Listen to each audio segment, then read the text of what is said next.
Bonjour la grande famille de partout où vous nous suivez en ces moments. Nous sommes encore là pour une deuxième fois, toujours sur l'affaire justice pour Dina.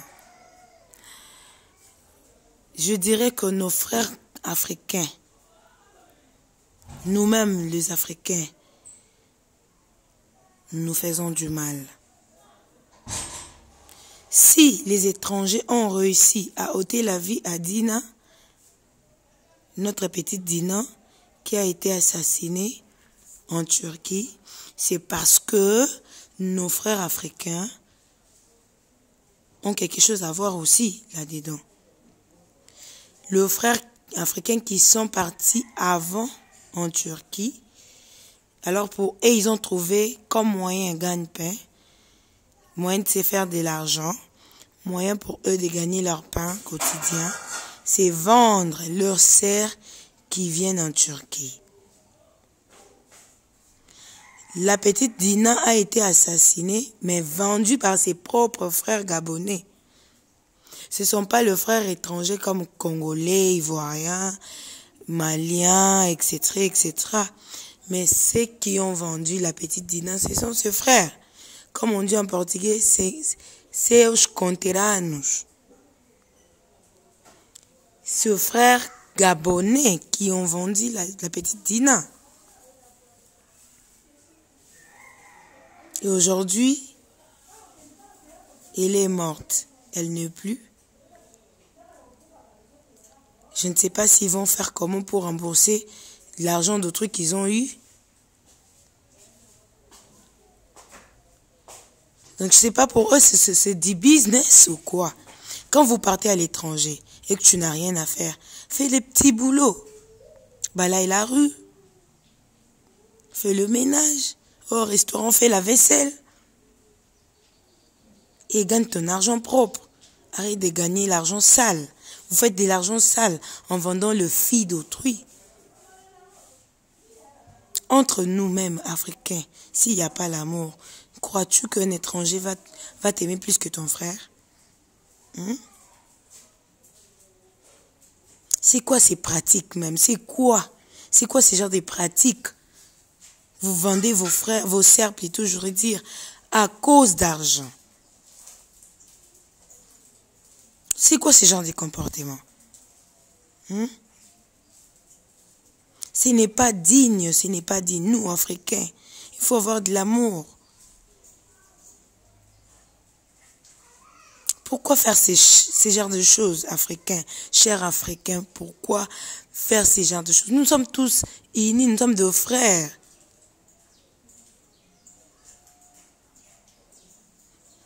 Nous, Africains, nous allons nous lever pour abattre ce racisme qui bat son plein dans le monde entier. Ben non, c'est nous-mêmes, Africains, qui vendons nos sœurs aux étrangers afin de pouvoir nous faire de l'argent, etc., etc. Non. C'est triste et puis ça fait mal. Imaginez cette fille, elle est unique, une seule enfant de ses parents. Et aujourd'hui, elle n'est plus. Est-ce que le papa de Dina aura encore d'autres enfants?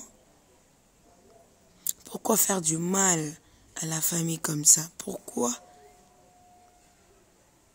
À cause de votre égoïsme égocentrique. Vous tuez, vous vendez vos sœurs à cause de l'argent.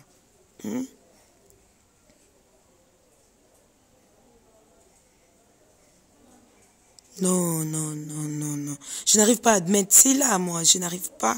Quand j'ai appris que ce sont ses frères gabonais qui l'ont vendu aux Turcs. L'ennemi de l'Africain, c'est lui-même l'Africain. L'ennemi de l'Africain, c'est lui-même l'Africain. Comment tu peux trahir ta sœur comme ça à cause d'argent? Vous partez à l'étranger, vous ne savez pas faire ou gagner de l'argent avec vos propres mains. C'est dans le corps des enfants d'autrui que vous gagnez de l'argent. Nous avons appris que ce sont les Gabonais, ces frères Gabonais qui l'ont vendu aux Turcs. Ces garçons font toujours ce genre de business souvent là-bas en Turquie. Quand il y a une nouvelle fille qui arrive, ils vendent aux Turcs. Eux prennent de l'argent et livrent la fille aux Turcs. Alors, quand Dina est arrivée en Turquie, les garçons ont fait leur commission. Ils sont allés voir les Turcs. Non, il y a une nouvelle qui est venue et tout, n'a jamais connu d'homme. Et les Turcs l'ont payé, comme toujours. Alors, à leur tour, ils sont allés voir la petite Dina. Et pour essayer de parler à Dina, du business et tout, Dina n'était pas intéressée. Alors, vu que Dina n'était pas intéressée, elle a refusé. Et de leur côté, ils se sont fâchés contre Dina. On commençait à harceler la petite, à menacer la petite. Et la petite s'est sentie en danger. C'est comme ça qu'elle envoyait des voices à sa maman. Maman, fais-moi partir d'ici. Maman, je suis en danger. Maman, je n'arrive pas. Et tout. La maman de Dina, la famille n'est pas si riche. C'est une famille pauvre qui se cherche aussi. Et c'est à la veille que la maman cherchait comment envoyer de l'argent à sa fille. Et la nuit, c'était le vendredi et le samedi, la petite n'a disparu. Et le dimanche, qu'on trouva le corps de la petite.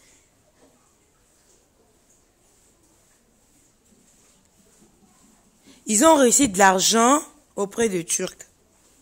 Vu que Dina n'était pas intéressée dans leur business, ils ont commencé à menacer la fille. Vu que c'était difficile pour eux de rembourser de l'argent qu'ils ont reçu de Turcs, c'est comme ça qu'ils ont commencé à harceler la petite, à menacer et tout, à faire tout ce qu'ils ont fait à la petite. La petite a été violée 4 fois. Non. Cher gouvernement, construisez des universités dignes dans nos pays, hein, ici en Afrique, afin que nous puissions éviter ces genres de pratiques. Nous sommes tués, assassinés, violés et tout. C'est quoi ça? L'Afrique est capable, parce que l'Afrique est le berceau de l'humanité, l'Afrique est capable de construire des universités dignes de son nom. Jusqu'à quand? Jusqu'où? Les Africains ou Africaines seront toujours tués, assassinés, violés comme ça. Non.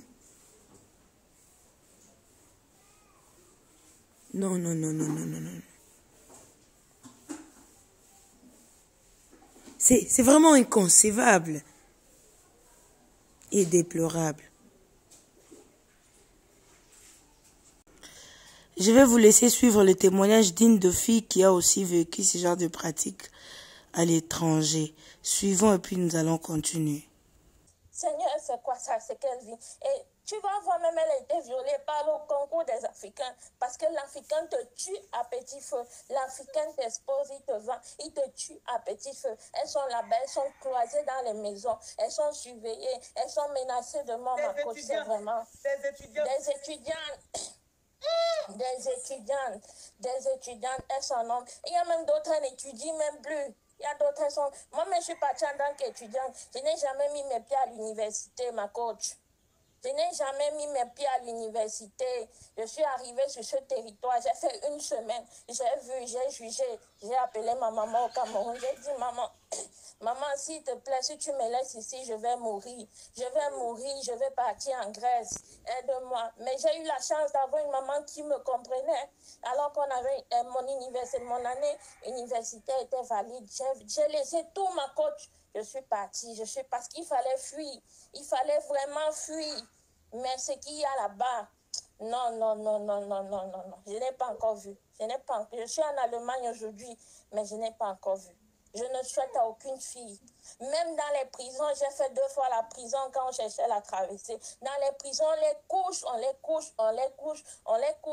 couche. Nous, on a été sauvés parce que j'étais avec des frères africains et on se protégeait entre nous. Mais il y a beaucoup de groupes, il y avait des filles abandonnées à elles-mêmes. C'est partout, les directeurs, ils choisissent, ils couchent. Donc, il n'y a pas de respect. Beaucoup ont des enfants turcs, elles ne connaissent même pas d'où ça vient parce qu'on a tellement couché. Et chez eux, l'Africain, c'est esclave. L'Africain, c'est synonyme de manque de respect. C'est ça l'homme turc, il ne te respecte pas. Quand tu arrives en Allemagne ici, ils font semblant. Mais si tu pars dans leur pays, ils te traitent comme de la merde. C'est comme ça. Donc les étudiantes là, rentrer dans... Oh, c'est pas facile. C'est pas toujours facile. C'est pour ça qu'on dit, je peux pas dire que cette maman, elle a mal fait. Peut-être elle s'est dit que non, c'était un caprice de son enfant. Mais souvent, quand tu es une maman, il faut écouter l'enfant. Il faut écouter l'enfant. Il faut écouter l'enfant.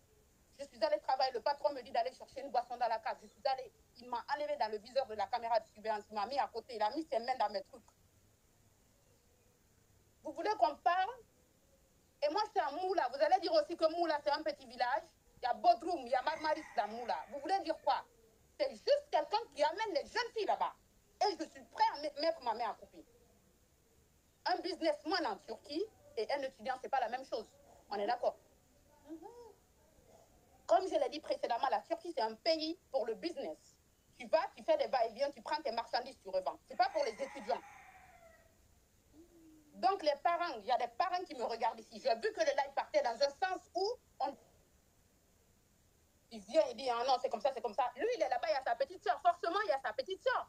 C'est que les autres filles, là, il y a des enfants là-bas qui n'ont pas de petite soeur. Lui, il a sa femme. Donc, j'étais seule. Je suis sortie à 17 ans. J'étais seule. Je n'étais pas mature, maman. J'étais seule. Elle, au moins, elle a eu le courage d'appeler ses parents. Moi, je n'avais pas le courage d'appeler mes parents. J'ai essayé d'être forte. L'ennemi du noir, c'est le noir. N'amenez pas vos enfants dans ce pays. 19, 20 ans, même si c'est 30 ans, n'amenez pas là-bas. Moi, j'ai vu des mamans. Je ne peux pas tout dire ici. J'ai vu une femme, elle avait la trentaine. Je sais combien de fois j'ai vu cette femme souffrir. Tes propres frères ne te laissent pas. L'ennemi du noir, c'est le noir. La définition, partez chercher en Turquie. Vous allez voir ce qui se passe effectivement là-bas. Je ne peux pas venir ici, mentir ici, me faire... Non, non, stop. Partez pas chercher nos sœurs là-bas. Déjà, on souffre déjà. Vu que jusqu'à 2023, être noir est devenu un crime, on accepte. Mais partez pas chercher nos sœurs là-bas pour les amener dans ce pays, soi-disant. Ah non, c'est comme ça, c'est comme ça, c'est comme ça, c'est comme ça. S'il vous plaît, s'il y a des parents qui me regardent ici, appelez vos enfants, faites rentrer vos enfants. Je vous dis, ma coach, quand je suis allée en Turquie, j'étais la plus jeune de ma ville. J'avais 17 ans. J'étais censée aller avec le fils de l'ami de mon papa, mais lui n'a pas accepté que son fils aille. J'étais tout seul là-bas, je sais ce que j'ai vécu dans ce pays-là. Je suis traumatisée à vie. Je suis en France aujourd'hui, mais je suis traumatisée à vie. Donc, ils arrêtent de nous faire croire que ce pays est un pays. Non. Après, on n'a pas généralisé tous les Turcs. Il y a des bons et des mauvais. Moi, je parle de ce que j'ai vu. Si vous n'êtes pas sûr, j'ai toutes les preuves de que j'ai été. Ah, si je n'ai pas été en Turquie, forcément, il y a des gens qui vont dire qu'elle n'a pas été en Turquie. Turquie biliyorum. Je parle turc. Donc, arrêtez d'aller faire 3 jours dans ce pays-là n'est pas synonyme à que tu connais les réalités de ce pays. La coach, elle a fait un live de sensibilisation. Si tu vois que ton business est en danger, mon frère, arrête. Tu ne viens pas amadouer les gens ici. Je refais porter plainte. Vous savez, la première chose qu'on a demandé, c'est papiers. Après, on l'a pris, on l'a mis en prison, sodomisé, violé. Hey, être noir est devenu un crime de nos jours. Ok, il n'y a pas de souci. Nous sommes noirs, nous sommes fiers d'être noirs. On n'a pas de problème. Mais maman, n'amenez pas vos enfants là-bas. Et les gens qui vous appellent là en Afrique pour vous dire d'amener vos enfants là-bas, ne les écoutez pas. 9 mois de grossesse, une journée entre la vie et la mort. C'est toi qui sais la souffrance que tu as traversée ce jour-là. À cause de cette souffrance, please, n'amenez pas vos enfants là-bas. Moi, je suis traumatisée à vie. Je suis traumatisée à vie. C'est pas grave. J'ai été le sacrifice. C'est pas grave. Quand je réfléchis des fois, j'en veux à mon papa, mais c'est pas grave, je vous jure. Mais n'amenez pas vos enfants là-bas. Une personne qui fait le business dans ce pays et